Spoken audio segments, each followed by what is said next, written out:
And we need the district attorneys to help us help them do better. In Camden, New Jersey, the police are very happy about the reforms. Crime has gone down. That was considered the murder capital of the world. I've been there. I got married in Camden, New Jersey. They wouldn't let their kids go out and play on the streets. No one could donate the poor kids bicycles because the streets were too dangerous for kids to play outside. That's not the case anymore. And it happened right after Camden fired all of their police and rehired them. The community was safer.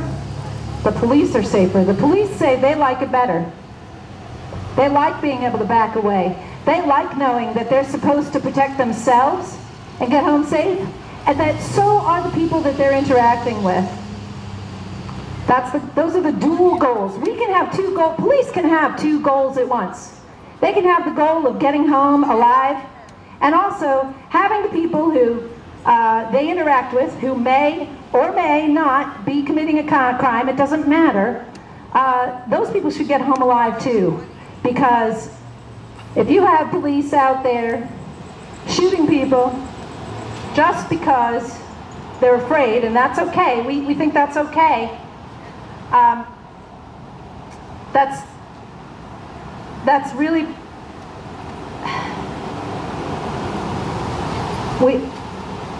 we can't have the police justified in every single murder. Even if you're committing a crime, the police don't get to decide whether or not you die. You know, we have capital punishment here. We have jail. We have prisons, and everyone deserves their day in court if they commit a crime. Now, Brian Babb was not creating a crime, not committing a crime. He was having a bad day. Who called 911? His VA counselor. She thought that the police were going to help him. The police came and killed him. So, before we close today, I want to say thank you for hanging out. Thank you for listening to the families who have lost loved ones themselves here in Oregon. These are the National Feet to Fire demands. I think they're very reasonable demands. We, the people, issue our demands for justice. We want a transparent and accountable justice system. That's not happening. Our families are not experiencing a transparent and accountable justice system. They are experiencing exactly the opposite. A lot of cover-ups, a lot of nepotism, you know, taking care of your own.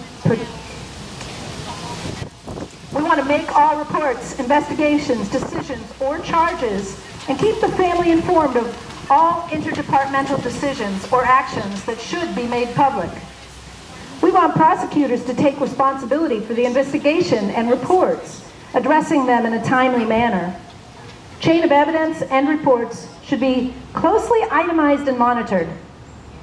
Why do we have to ask the police to closely itemize and monitor chain of evidence reports? Why is that a thing? That would be something that you would just think is absolutely basic to their process. If they wanted to get justice, they would keep track of the chain of evidence reports.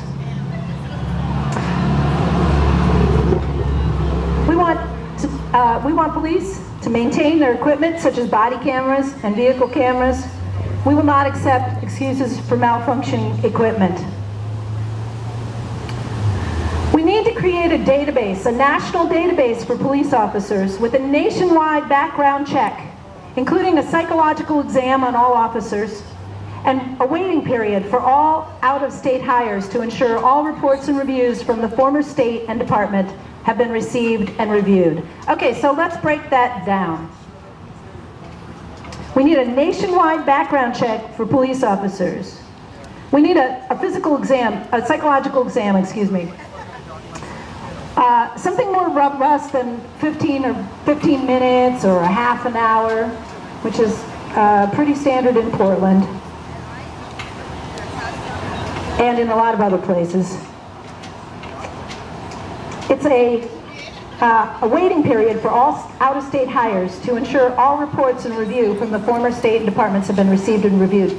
That's because police can murder your neighbors and get away with it a couple of times, and then maybe they finally get pushed out. Maybe they misstep and they get pushed out of the department where they're working. Well, they can just take their messed up selves with their history of violence against your neighbors and take it to another town. And no one will know the difference. No one will know their history, what they've done here in Eugene, here in Lane County. They just go somewhere else and kill someone else's loved ones. You know, Brian Babb he was in his late 40s. He's a father, he's a brother, he's a son, he's a husband. People loved him. He had a lot of good friends. We were out here for a press conference, and somebody random was just walking by that didn't know about the press conference and said, "Oh, I was good friends with him. He was so wonderful. He was funny. He was fun."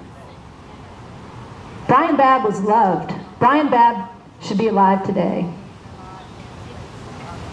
Okay, I got off on a little tangent, I think.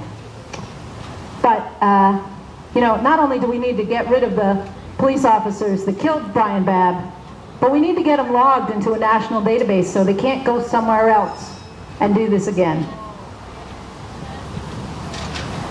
We need to include yearly random tests and checks with certification in shooting and procedures. Procedures like de-escalation. Finally, we have 5 instances in which we'd like to revoke the peace officer license. Peace officer license. I wish the police would say that to themselves every morning. I have a peace officer license. So we would like to revoke this for repeated offenses of excessive force. Repeated use of deadly force as a first offense. We'd like to revoke the peace officer license for questionable behaviors, mental or physical, resulting in disciplinary action. Yeah, questionable behaviors, mental or physical, resulting in disciplinary action. Those things don't get a peace officer license revoked. They get a paid vacation on administrative leave, maybe. And then they're back out on the streets, shooting your neighbors like Brian Babb and Jeff Loop. Joey Loop. So we want to revoke the peace officer license for 4, forced retirement or resignation under questionable circumstances involving drugs, sex, or use of a weapon, which we describe as a gun or taser or baton or pepper spray. You know, people say, why didn't they pepper spray them? Well, police officers pepper sprayed someone and that person died. They had a heart attack. His last name was Michelson. Go ahead and look it up. And we want to revoke the peace officer license for proven racial discrimination against others resulting in abuse under the color of authority. Here at Pacific Northwest Family Circle, we have families of all races struggling together for justice on behalf of their loved ones. You know what justice looks like for them? Justice looks like none of you, none of anyone you know, none of your neighbors that you don't know ever get shot by police. We never get to go back in time and get justice for the loved ones that we've chalked on the sidewalk today, or any of the other 330 loved ones that have been murdered by police in Oregon since 1992. These are our feet to fire demands. We think they're reasonable. Most importantly, we want you to know that if you are discontented with the way the district attorney is doing things, you can vote the district attorney out. They are an elected official. So Lane County, we need to get a lawyer here, a civil rights lawyer here that's willing to run against the current district attorney. You need a race. You haven't had a race in a long time. You got the last district attorney appointed, and then they make arrangements amongst themselves that, yeah, I'm not going to run now. I'm going to become district attorney when you're done. So we'll just wait. And so there's all of these unopposed district attorney races around the state in Oregon.